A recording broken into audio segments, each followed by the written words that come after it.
The observation deck of the Galactic Military Academy hummed with the low chatter of cadets from across known space.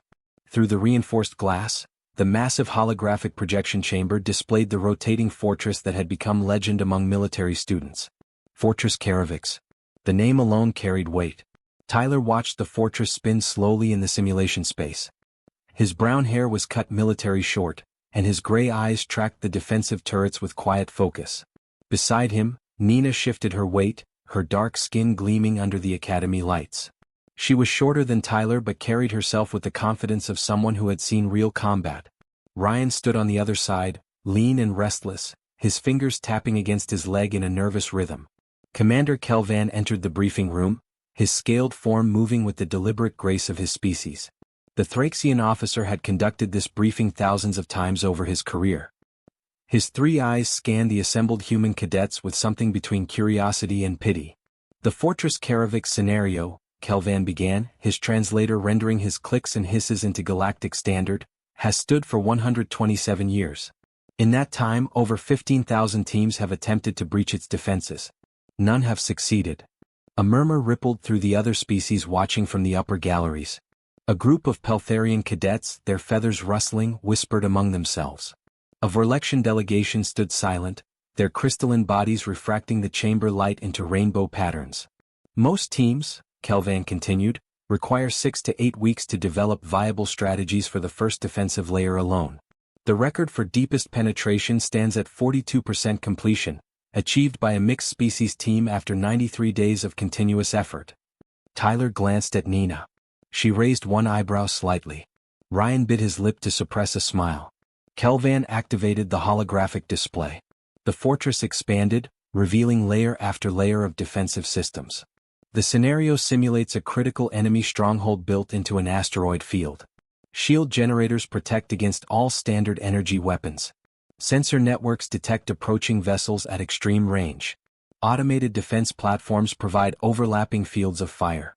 Environmental hazards include radiation zones, gravitational anomalies, and unstable rock formations. A Peltharian cadet raised a wing. Commander, what is the expected learning outcome if success is impossible? Excellence is not always measured in victory, Kelvan replied. This scenario teaches strategic patience, resource management, and the ability to function under extended pressure. It teaches you when to retreat, regroup, and try alternative approaches. Tyler leaned toward Nina and whispered, "It teaches species who never had to fight total wars." Nina nodded almost imperceptibly. Kelvan walked along the projection, pointing out various defensive features. The fortress contains 17 separate defensive zones. Each must be neutralized before advancing to the next. The central command core is protected by a final kill zone that has never been breached. Teams are evaluated on how many zones they can analyze, how effectively they coordinate their efforts, and how well they manage their resources over extended deployment. What about casualties? Ryan asked suddenly. The question seemed to surprise Kelvan. The simulation tracks all damage to vessels and personnel. Most teams maintain near-zero casualty rates through careful advancement. That's not what I asked, Ryan said. What casualty rate triggers mission termination? Kelvan's three eyes blinked in sequence. 60% losses result in automatic mission failure. However, no team in Academy history has ever approached such numbers. Most maintain losses below 5%. Tyler and Nina exchanged another glance. Ryan's fingers stopped tapping. You will have access to standard military resources, Kelvan explained. 3 assault shuttles, 2 reconnaissance drones, portable shield generators, basic weapons loadouts, and standard hacking equipment. The simulation runs continuously once started. You may call for breaks as needed. A Vorlexian cadet's crystalline voice chimed like bells. How long do we have to complete the scenario? There is no time limit, Kelvan said. Take the weeks or months you need. Learn to think strategically across extended timelines. The briefing continued for another hour. Kelvan detailed the scoring system, the available resources, and the protocols for requesting additional analysis time. Other species cadets took extensive notes, already planning their multi-week campaigns. Tyler's team huddled together in the corner of the briefing room afterward. Around them, other teams were scheduling their first planning sessions, booking analysis labs, and requesting additional briefing materials. So, Nina said quietly, they designed an unbeatable scenario to teach patience. They designed it for species who fight wars like chess games, Ryan corrected. Careful.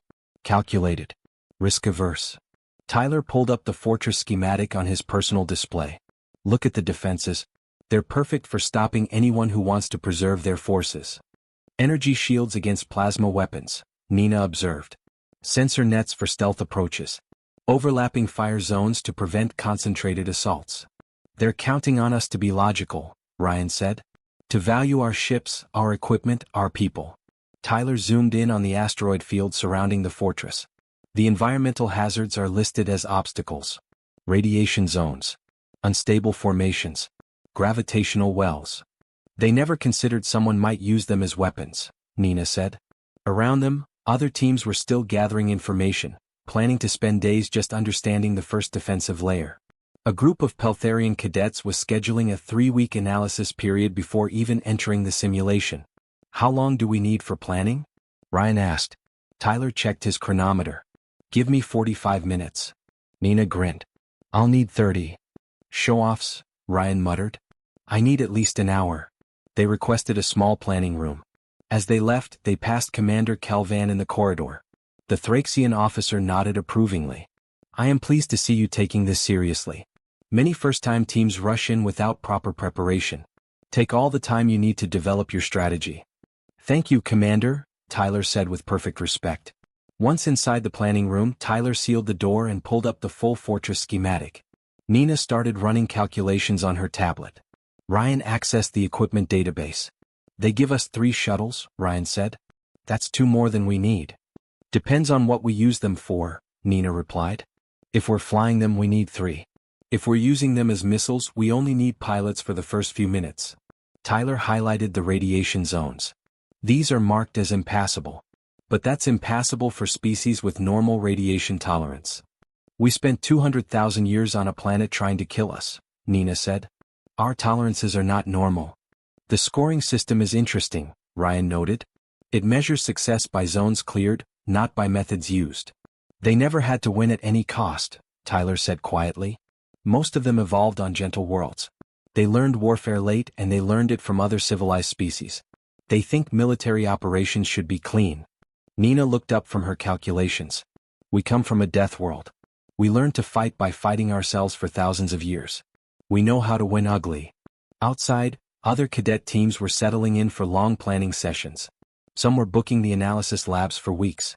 The Verlection delegation had already scheduled a month-long study period. Inside the small planning room, 3 human cadets stared at the fortress that had stood unbeaten for over a century. Their tablets displayed calculations that would horrify their instructors. Their plans involved acceptable losses that other species could not comprehend. Tyler looked at his teammates. 45 minutes. Let's figure out how to break the unbreakable. The chronometer started counting down. Tyler spread the fortress schematic across the holographic table. The 3-dimensional image rotated slowly, each defensive layer pulsing with a different color code. Red for weapons systems. Blue for shields. Green for sensors. Yellow for structural weak points that were not really weak at all. 45 minutes, Nina said, glancing at the countdown timer. Let's not waste them. Ryan pulled up the equipment manifest. 3 assault shuttles. 2 reconnaissance drones. Portable shield generators. Standard plasma rifles. Hacking equipment rated for military-grade encryption. They give us toys designed for careful warfare. Because that's how they fight, Tyler said. He zoomed in on the first defensive layer. Look at this.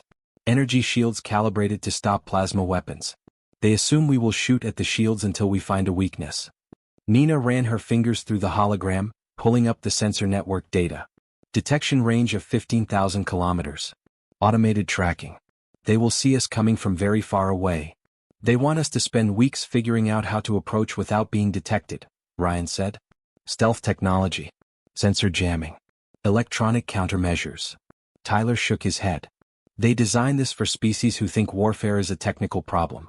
Find the right tool, apply it carefully, minimize risk. What do the statistics say? Nina asked. Ryan pulled up the historical data.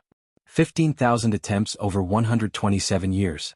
Average duration of attempt is 42 days. Most teams never make it past the 3rd defensive layer.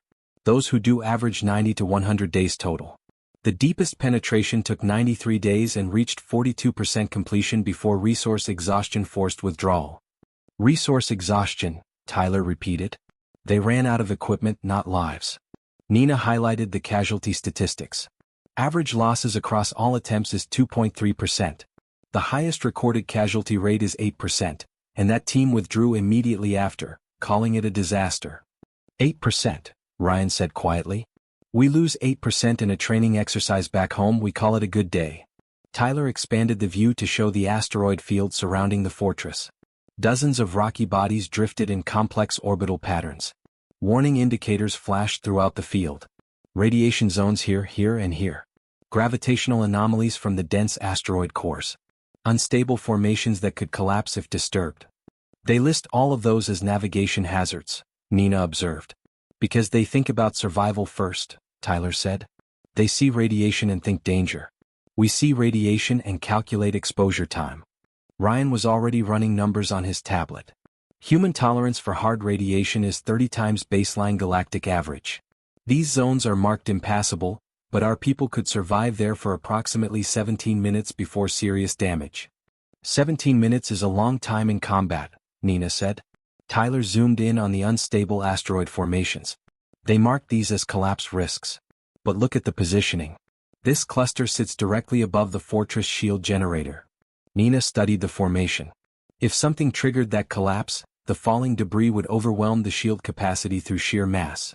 They have point defense lasers, Ryan noted. Designed to shoot incoming threats. Designed to shoot controlled, predictable threats, Tyler corrected. What happens if we create an avalanche? Nina grinned. Point defense systems shoot what they can, but they get overwhelmed.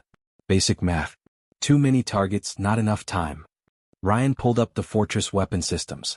Automated defense platforms with overlapping fire zones. They will destroy anything that enters their range. Unless we give them too many targets at once, Tyler said. They are machines. They follow threat assessment protocols. So we become the lowest priority threat, Nina said, understanding dawning. We make them shoot at something else. Tyler highlighted the 3 assault shuttles in their equipment list. These are rated for 6 crew members each. They have autopilot capabilities. Autopilot, Ryan repeated. Meaning we do not need people inside them for the entire flight. Nina was already calculating. We program flight paths. Crew rides them into position, then evacuates via emergency pods. The shuttles continue on autopilot. Flying bombs, Tyler said simply. We point them at targets and let them go. Ryan frowned. The evacuation pods only have basic maneuvering thrusters. Anyone bailing out in the middle of the defense grid will be sitting targets. Only if they bail out in the open, Nina said. She highlighted one of the radiation zones. But if they evacuate into a hazard area the sensor's flag is impassable, the defense systems might ignore them. Might, Ryan emphasized. Acceptable risk, Tyler said. The words hung in the air for a moment. Around them, in other planning rooms, other species cadets were drawing up careful strategies to minimize all risk. Here, 3 humans were calculating which risks they could accept. Nina pulled up the fortress internal systems. The central core is powered by a fusion reactor. Standard safety protocols. Automatic shutdown if containment is threatened. They designed it to fail safely, Ryan observed. But what if we do not want it to fail safely? Nina asked. What if we want a containment breach? Tyler studied the reactor specifications. A breach would flood the entire fortress with radiation. It would make the place uninhabitable. For normal species, Nina said. For us, it would be uncomfortable. For the fortress defenders, it would be catastrophic. Ryan was shaking his head, but he was smiling. You want to turn their own power source into a weapon. The scenario does not say we have to keep the fortress intact, Nina pointed out. It says we have to capture it. A fortress full of radiation is still captured if we are the only ones who can survive inside it. Tyler pulled up the final kill zone data. Every team that had made it that far had spent weeks trying to find a safe route through. The zone featured concentrated fire from multiple angles, sensor coverage with no blind spots, and automated systems that adapted to enemy tactics. They designed this assuming attackers want to survive, Tyler said. What if we accept that some of us will not? The room fell silent for a moment. This was the calculation that other species could not make. The cold math that came from 10,000 years of humans fighting humans. The understanding that sometimes victory required sacrifice. We need casualty projections, Ryan said quietly. Nina pulled up a tactical map. First wave draws fire and maps the defense response. Second wave exploits the patterns.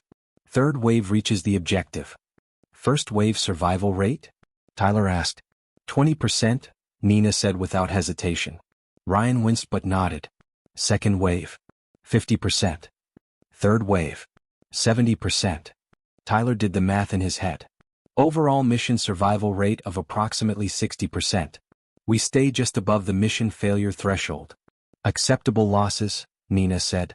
Around them, the planning room walls displayed the fortress that had stood unbeaten for over a century. Built by species who valued caution. Designed to stop attackers who fought rationally. Perfect for defeating enemies who wanted to win without dying. Ryan pulled up the mission timeline. If we execute simultaneously across all fronts, how long? Nina's fingers flew across her tablet. Numbers cascaded down the screen. Trajectory calculations. Blast radius estimates. Radiation exposure times. Equipment sacrifice ratios. From mission start to fortress breach, approximately 20 minutes. 20 minutes, Tyler repeated. They expect teams to take months. They expect teams who fight like them, Nina said. Careful. Conservative. Logical. Tyler looked at his teammates. We are not fighting to pass a test. We are fighting to win. That is the difference. Ryan checked the chronometer. 39 minutes used. 6 minutes remaining. Then let us use them, Tyler said. I want backup plans for the backup plans. If something goes wrong, we adapt fast. They bent over the holographic display once more. 3 humans from a death world, planning to do what 15,000 others across a century could not. Not because they were smarter. Not because they had better equipment. But because they understood something the peaceful galaxy had forgotten.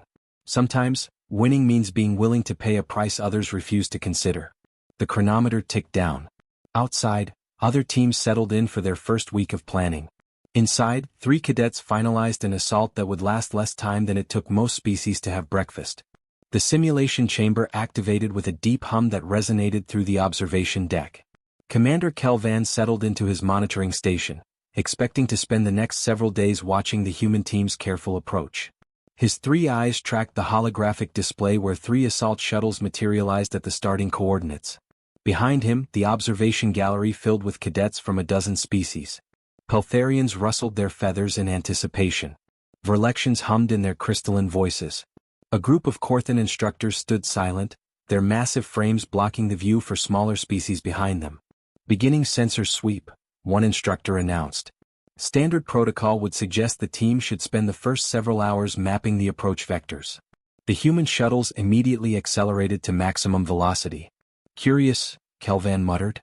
Perhaps they are conducting a preliminary probe. The shuttles did not slow down. They arrowed straight toward the fortress defense grid at attack speed. They are not probing, another instructor said, alarm creeping into her voice. That is an assault vector. The fortress defense systems activated automatically.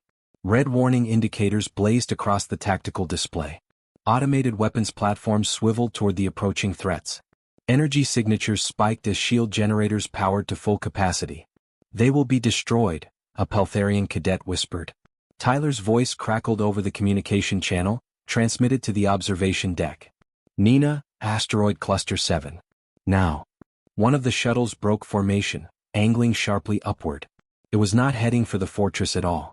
It was heading for the unstable asteroid formation that floated above the defensive perimeter. What are they doing? Kelvan leaned forward, his scaled hands gripping the console.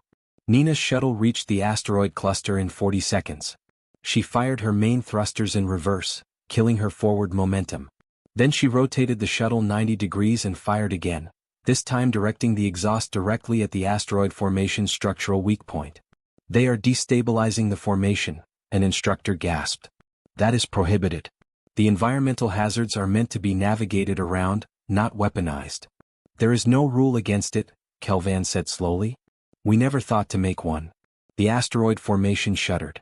Centuries of microimpacts and gravitational stress had already weakened the connections between the rocky bodies. Nina's thruster blast was simply the final push. The formation began to collapse. Tons of rock broke free and began falling toward the fortress below. The automated defense systems immediately recalculated their priorities. Falling asteroids represented kinetic threats. Kinetic threats had to be neutralized. Every point defense laser on the upper fortress surface pivoted upward and began firing. They turned the defenses away from themselves. A Verlection chimed in amazement. While the defense platforms focused on the asteroid avalanche, Tyler's shuttle dove through the gap in coverage. His trajectory took him directly through a radiation zone marked in angry red on every tactical display. "Pull up!" a Peltharian cadet shouted, forgetting this was a simulation. "That zone is lethal." Tyler did not pull up. He flew straight through the heart of the radiation field. Alarms shrieked inside his shuttle as sensors detected exposure levels that should have killed him instantly. But his ship's clock showed only 9 minutes of exposure. Well within human tolerance. He emerged on the far side of the radiation zone, now inside the fortress's second defensive layer. Behind him, the defense platforms were still shooting at falling asteroids, their programming never designed for someone crazy enough to weaponize the environment. "Ryan, you are clear," Tyler transmitted. "Defense grid sectors 4 and 7 are blind." The third shuttle, piloted by Ryan, accelerated toward one of the blind spots Tyler had created. But Ryan was not just flying. His fingers danced across the hacking interface, sending penetration programs toward the fortress security systems. "He will never break the encryption," an instructor said confidently. "Our security protocols require dedicated quantum processors running for days to crack." Ryan's approach was not subtle. He did not try to finesse his way through the encryption. He simply attacked it with overwhelming force, burning out 3 of his shuttle's secondary computer systems by overclocking them past safety limits. The systems ran white-hot for 90 seconds, cracking encryption through sheer brute force, then died in cascades of sparking circuits. "He destroyed 3 million credits of equipment," Kelvan said faintly. "He got through the encryption," another instructor replied, equally shocked. The fortress shield generator flickered. Just for 2 seconds, but that was enough. Tyler's shuttle fired a missile through the gap. The missile struck the shield projector directly, overloading the system. "Shield generator down," the tactical display announced. The observation deck fell silent. The shields that had protected the fortress for over a century of simulation attempts had just fallen in less than 4 minutes. Nina's shuttle was moving again, having evacuated its position before the falling asteroids became a threat to her. She angled toward the fortress's western approach, where sensor towers maintained overlapping coverage. Again, she did not try to sneak past them. She simply flew straight at them while firing every weapon she had. "She is wasting ammunition," a Corthan instructor rumbled. "Those sensors have armored housings." Nina's weapons fire was not aimed at the sensors. It was aimed at the rock formations behind them. Already weakened by her earlier asteroid collapse, the surrounding environment was unstable. Her sustained fire triggered a secondary cascade. More rocks broke free, tumbling toward the sensor array. The sensors detected the incoming debris and automatically sent warnings to the point defense systems. But those systems were still busy shooting at the first wave of asteroids. They could not engage a second threat simultaneously. Rock crashed into sensor towers. 3 of them went offline immediately. The fortress's awareness of its western approach vanished. "They are fighting like barbarians," a Peltharian muttered. "No finesse. No strategy. Just destruction." "That is strategy," Kelvan said quietly. "Just not any strategy we teach." Tyler's shuttle reached the fortress's third defensive layer, where automated turrets provided overlapping fields of fire. Any conventional approach would be caught in crossfire from multiple angles. Tyler's approach was not conventional. He set his shuttle to autopilot, aimed it directly at the nearest turret, and hit the emergency evacuation release. The shuttle's escape pod explosively separated, sending Tyler tumbling away from the main craft. His momentum carried him into another radiation zone, one of the areas marked as absolutely impassable. The unmanned shuttle continued on its collision course. The fortress turrets opened fire, shredding it with plasma bolts. But the shuttle's fusion core was already set to overload. When the turret fire breached containment, the resulting explosion took out not just the targeted turret but 2 adjacent ones as well. Tyler drifted through the radiation field in his escape pod, protected by emergency shielding that would fail in about 6 minutes. That was fine. He only needed 4. "This is insane," an instructor said. He deliberately exposed himself to lethal radiation. "For humans, lethal is a relative term," Kelvan replied, pulling up the human biological data. "Their radiation tolerance is 30 times our baseline. What kills us merely inconveniences them. Ryan's shuttle reached the fortress's power distribution node. He did not try to hack it remotely this time. Instead, he crashed his shuttle directly into the node's external housing, then evacuated in the 3 seconds before impact. His escape pod fired retro thrusters, barely pulling him clear before the collision. The shuttle's impact did not destroy the power node, but it damaged the shielding enough for Ryan to target it with a follow-up missile from his escape pod's emergency weapons. The node exploded in a shower of sparks. Fortress power at 60%, the tactical display announced. The observation deck was in chaos now. Instructors shouted at each other, trying to understand what they were witnessing. Cadets from other species watched in horrified fascination. This was not how warfare was supposed to work. Warfare was supposed to be calculated, measured, careful.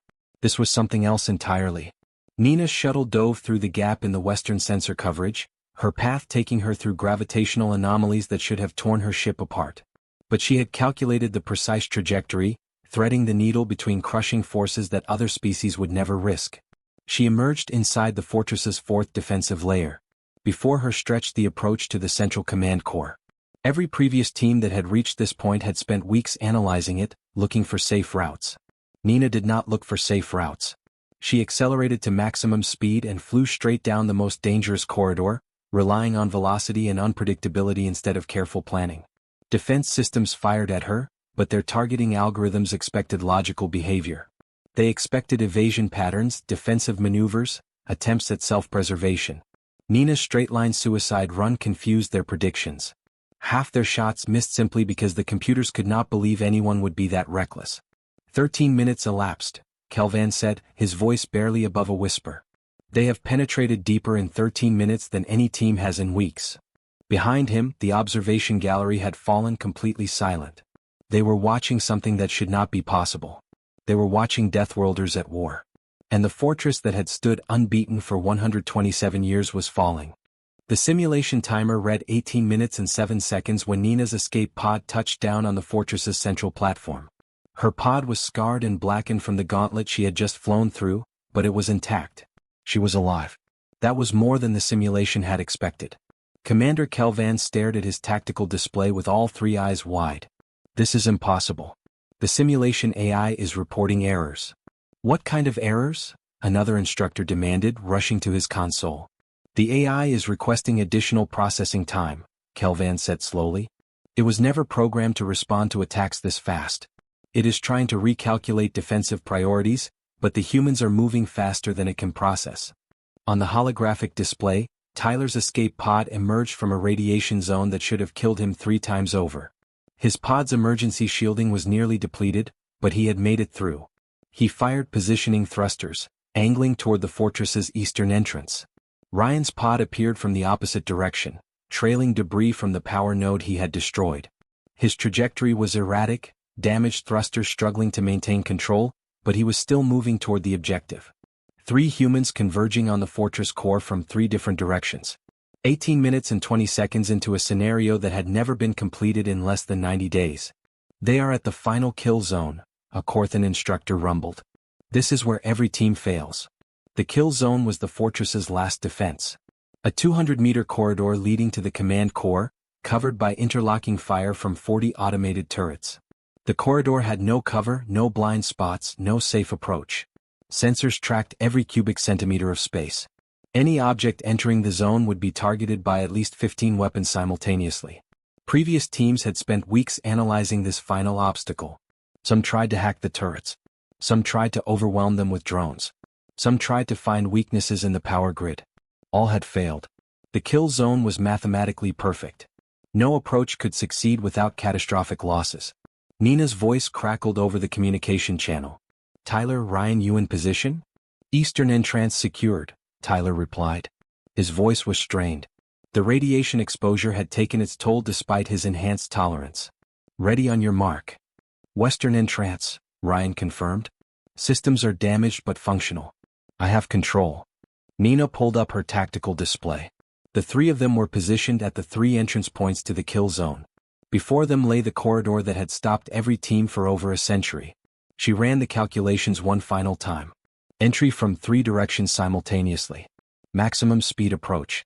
No evasion, no defensive measures, just pure forward momentum. Survival probability for the first person through the corridor was approximately 5%. The turrets would focus fire, learning and adapting. The first through would die. Second person through would face adapted defenses. Survival probability rose to 30% as the turret's targeting algorithms struggled to switch between threats. Third person through would enter while the system was fully overwhelmed. Survival probability approximately 75%. Tyler, Nina said quietly. You take point. Ryan, you follow at 2-second delay. I will come last. Tyler understood immediately what she was asking. She was giving him the 5% chance. Negative. I will take the third position. Your radiation exposure has weakened you, Nina said. You have the lowest survival probability regardless of position. This way maximizes mission success. She is right, Ryan added, though his voice was reluctant. It is cold math, Tyler. We knew the numbers going in.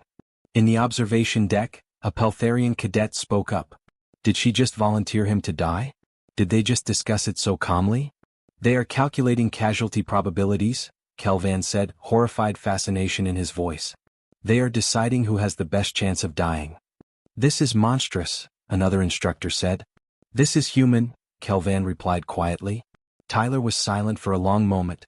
Then he laughed, a sound that was equal parts exhausted and exhilarated. Fair enough. If I am dying first. It is the human way. On my mark, Nina said. 3, 2, 1. Execute. 3 escape pods fired their thrusters simultaneously. Tyler's pod rocketed into the eastern entrance of the kill zone at maximum velocity. The moment he crossed the threshold, every turret in range pivoted toward him. 40 weapons systems opened fire at once. The corridor lit up with plasma bolts and laser beams, a wall of destructive energy that no ship could survive. Tyler's pod lasted exactly 1.7 seconds before it was torn apart. Cadet eliminated, the simulation announced coldly. But those 1.7 seconds had been crucial. The turrets had committed to their targeting solution. Their barrels were trained on Tyler's last position, their tracking systems processing his trajectory. Ryan entered from the western entrance exactly 2 seconds after Tyler. The turrets immediately recalculated, trying to acquire the new threat. Half of them successfully pivoted and fired. The other half were still completing their reset cycle from the first engagement. Ryan's pod took hits immediately. His forward shield collapsed. Hull plating vaporized. But he kept accelerating, pushing the damaged pod to its absolute limits. He crossed 50 meters. 75. 100. At 120 meters, his pod's power core finally failed. The pod tumbled forward on momentum alone, trailing fire and debris. Ryan ejected from the dying craft, his personal shield the only thing between him and the turret's fire. Second cadet eliminated, the simulation announced. But he had made it 150 meters down a 200-meter corridor. And he had bought Nina her window. Nina's pod entered from the southern entrance 3 seconds after Ryan. The turrets were in chaos. Their targeting algorithms had been designed for careful, predictable approaches. 2 suicide runs from different directions in rapid succession had overloaded their priority matrices. Half were still tracking Ryan's debris field. A quarter were resetting to default positions. The remaining few acquired Nina but could not establish a stable firing solution. She flew straight down the center of the corridor at maximum speed. Plasma bolts scorched past her. A laser caught her pod's wing, shearing it off. She started to spin but corrected with lateral thrusters, maintaining her forward momentum. 100 meters. 150. The turrets finally synchronized their fire. A dozen weapons trained on her pod simultaneously. 175 meters. A plasma bolt struck her main engine. Power dropped to 30%. But she was still moving, still closing the distance. 190 meters. The turrets fired again, a concentrated barrage that should have obliterated her. But she hit her emergency boost, a one-time thruster designed for final escape maneuvers. The sudden acceleration carried her through the worst of the incoming fire. She crossed the 200-meter threshold and crashed into the command core entrance. Her pod was a smoking wreck, held together by structural supports and determination. But she was through. Impossible, someone in the observation deck whispered. Nina kicked open her pod's hatch and stumbled into the command core. Her personal shield was down to 3%. Her suit showed damage in a dozen places. But she was alive. The command core spread before her. The objective. The goal that 15,000 teams had tried and failed to reach for 127 years. She pulled her sidearm and fired 3 shots into the main control console. The simulation registered the damage. Critical systems offline. Fortress command compromised. Mission parameters met. The tactical display flashed. Fortress Karavix captured. Time elapsed, 20 minutes, 12 seconds. The observation deck erupted in chaos. Instructors shouted. Cadets from a dozen species all tried to speak at once. Alarms blared from multiple consoles as the simulation struggled to process what had just happened. Commander Kelvan sat frozen at his station. His 3 eyes were locked on the mission timer. 20 minutes and 12 seconds. It was not possible. It could not be possible. But his screens did not lie. Final casualty report, an automated voice announced. 2 fatalities out of 5 team members. Casualty rate, 40%. 40%, a Peltharian instructor repeated, her feathers flat against her body in shock. They lost 40% of their team. They stayed just above the 60% mission failure threshold, Kelvan said numbly. They calculated exactly how many of them could die and still succeed. On the main display, Nina holstered her weapon and leaned against the wall of the command core. Her chest heaved with exhaustion. Through her helmet camera they could see her face. She was not smiling. She was not celebrating. She just looked tired. Fortress secured, she reported, her voice flat. Mission complete. The simulation chamber began its shutdown sequence.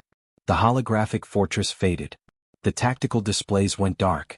But the timer remained, frozen at its final reading. 20 minutes. 12 seconds. The impossible had just happened. And nobody in the observation deck knew what to say about it. Commander Kelvan sat alone in his office 3 hours after the simulation ended. The lights were dimmed, and 3 holographic screens floated before him, each playing the same impossible footage from different angles. 20 minutes and 12 seconds. He had watched the replay 17 times now and it still made no sense. His door chimed. He did not respond, but it opened anyway. Academy Director Thelmora entered, her Verlection form refracting the dim light into subdued rainbows.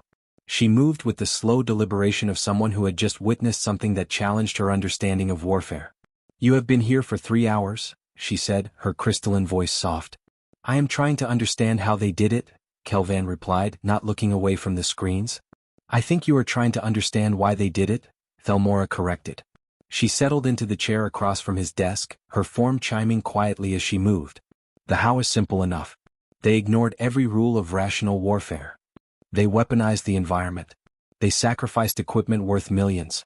They deliberately exposed themselves to lethal hazards.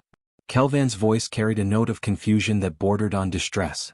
And they calculated casualty rates like they were discussing fuel consumption. On one of the screens, Tyler's escape pod exploded in the kill zone. Kelvan had watched this moment 9 times, and each time he expected Tyler to somehow escape. But Tyler had known he would not escape. He had accepted it before entering the corridor. The human cadets are in Medical Bay 3, Thelmora said.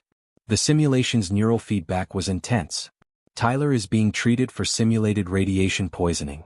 Ryan has simulated concussion trauma. Nina has minor injuries. And they are in good spirits? Kelvan asked bitterly. They are laughing, Thelmora said simply. They are eating something they call pizza and reviewing the mission footage like it was a sporting event. Kelvan finally turned to face her. How can they laugh? They experienced death. Tyler felt his pod being torn apart. Ryan felt the life leaving his body. These are not abstract concepts in the simulation. The neural feedback makes them real. Perhaps that is why they can laugh, Thelmora suggested. They succeeded. Their sacrifice meant something. A chime at the door interrupted them. Enter, Kelvan called. An elderly Korthan entered, his massive frame barely fitting through the doorway. Professor Drellkarn was the Academy's chief military historian, and his dark eyes carried the weight of studying 10,000 years of galactic warfare. Director. Commander, he rumbled in greeting. I came as soon as I reviewed the simulation data. You have seen what they did, Kelvan said. It was not a question. I have seen what we failed to anticipate, Drellkarn replied. He gestured to the holographic displays. May I? Kelvan nodded. The professor pulled up additional screens, calling up historical data from across the galaxy. Battle records from the Peltharian border wars. Campaign logs from the Verlection expansion period. Tactical databases from the Korthan consolidation. Tell me, Commander, what is the average casualty rate for successful military operations in recorded galactic history? Kelvan did not need to look it up. Between 2 and 7%, depending on the conflict's intensity. And what casualty rate typically results in an operation being classified as catastrophic failure? 15% or higher.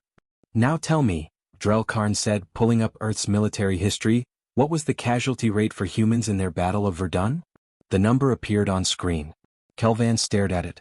70%. That cannot be correct. It is correct. And they fought for 10 months. At the Battle of the Somme, 60,000 humans died on the first day alone. They continued fighting for 4 more months. Drellkarn pulled up more data. Their wars were not disputes over territory or resources. They were existential conflicts where surrender meant annihilation. Thelmora's crystalline form dimmed slightly. They learned warfare by fighting themselves? For 10,000 years, Drellkarn confirmed. While we were forming the Galactic Council and establishing diplomatic protocols, humans were perfecting the art of total war. They developed tactics not for victory with minimal losses, but for victory at any cost. But we have had wars, Kelvan protested. The Peltharian border conflicts lasted decades. With total casualties numbering in the thousands across those decades, Drellkarn said. Humans had single battles with casualties in the millions. They built weapons designed to destroy entire cities. They created strategies around the concept of mutually assured destruction. The professor pulled up the Fortress Karavik scenario parameters. This simulation was designed by the Collective Defense Initiative 230 years ago. It was built to test cadet responses to a heavily fortified position. The designers were all from peaceful spacefaring species. Species who developed faster-than-light travel before they developed effective warfare. And humans? Thelmora asked quietly. Humans had nuclear weapons before they reached their own moon, Drellkarn said. They could destroy their entire planet decades before they could leave it. Kelvan turned back to his screens, watching Tyler's final moments again. The scenario assumed attackers would value survival. More than that, Drellkarn said. It assumed attackers would fight rationally. That they would calculate risk versus reward and choose the path of least casualties. Every defensive system in that fortress is optimized to stop careful, logical approaches. But humans do not fight logically, Thelmora said. Humans fight practically, Drellkarn corrected. Logic says preserve your forces for future battles. Practicality says win this battle first, worry about future battles later. The fortress was perfect for stopping species who think like us. It was completely unprepared for species who think like them. A communication alert chimed. Kelvan accepted it, and Nina's face appeared on a screen. She was in the medical bay, still wearing her flight suit, a piece of the pizza she had mentioned visible in her hand. Commander Kelvan, she said respectfully. We have been asked to report for debriefing. When would you like us to attend? Kelvan studied her face. She looked tired but satisfied. Not traumatized. Not shaken. Just tired, like someone who had completed a difficult but necessary task. How are you feeling, cadet? He asked. Nina shrugged. Sore. The neural feedback is intense. But nothing we cannot handle. You experienced death today. Both of your teammates died in front of you. In the simulation, yes, Nina said carefully. It was not real. The pain was real. The experience was real. Nina was quiet for a moment. Commander, with respect, we all knew the risks going in. Tyler knew he had the lowest survival probability. Ryan knew the second position was dangerous. We calculated the odds and accepted them. How can you accept such odds? Kelvan asked, genuine confusion in his voice. Because the mission mattered more than our survival, Nina said simply. That is how you win wars. Not by protecting every soldier, but by accomplishing the objective. Tyler's voice called from off-screen. Tell him about Thermopylae. Nina smiled slightly.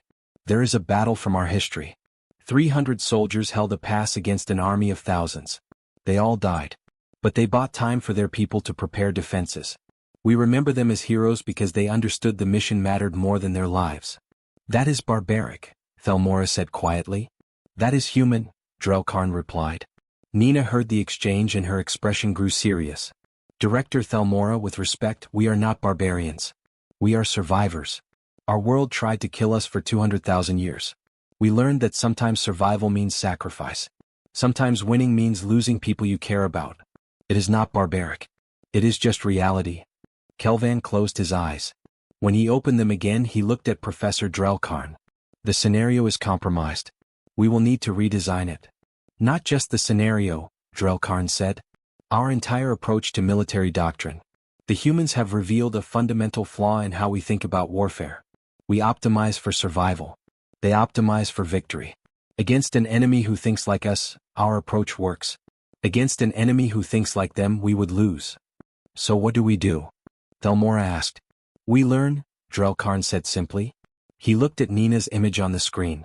Cadet, would you and your team be willing to help redesign our tactical training? Nina glanced off-screen at her teammates. A brief discussion followed, too quiet for the translation software to catch. Then she looked back at the camera. We would be honored, Professor. But we have a condition. Name it, Thelmora said. Teach your students our way of fighting, Nina said. But do not let them forget why we fight that way. We are not brave. We are not glorious. We are desperate. We come from a world that taught us to fight like extinction is always one mistake away. That is not something to celebrate. The connection ended. The three Academy officials sat in silence for a long moment. Finally, Kelvan spoke. They broke a scenario that stood for 127 years and 20 minutes. They revealed that our greatest military minds never understood what total warfare actually means. And now they warn us not to become like them. They understand something we are only beginning to learn, Drelkarn said. War is not a test to be passed with minimal casualties. War is hell to be won at any cost. We built a scenario to teach patience and strategy. They taught us that sometimes the only strategy that matters is being willing to pay prices others cannot imagine. Kelvan looked at his screens one final time. The mission timer still read 20 minutes and 12 seconds. An impossible achievement that would force them to rethink everything they knew about military training. Log it, he said quietly. Fortress Karavik scenario. Completed by Human Cadet Team 7. Time, 20 minutes, 12 seconds. Casualty rate, 40%. Status, scenario retired. Reason, fundamental assumptions no longer valid. The holographic displays faded. Outside, the Academy continued its normal operations. But nothing would be quite normal again. The Deathworlders had arrived, and they had brought with them a type of warfare the peaceful galaxy had forgotten could exist. And somewhere in Medical Bay 3, three humans finished their pizza and started planning what they would teach the galaxy next.